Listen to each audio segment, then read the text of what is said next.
कान बंद हो जाए तो उल्टे चले, कान खुल जाएगा। कच्चा केला दूध में डालकर खा लो, कमजोरी नहीं होगी।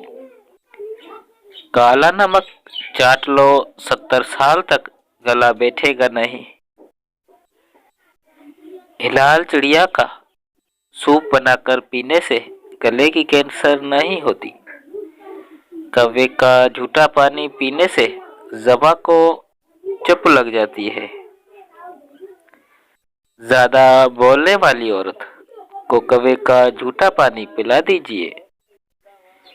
गेंडे जैसी ताकत चाहिए तो गला हुआ अमरूद खा लो। जो बंदा नाखून चबाता है उसकी रिज़्क में कमी और घर में नौसियत आती है। खजूर को अगर दूध के साथ इस्तेमाल किया जाए तो 40 मर्दों के बराबर ताकत आती है। तो नाज़रीन, वीडियो अच्छी लगी तो चैनल को सब्सक्राइब, वीडियो को लाइक करके शेयर ज़रूर कर देना अपने दोस्तों के साथ।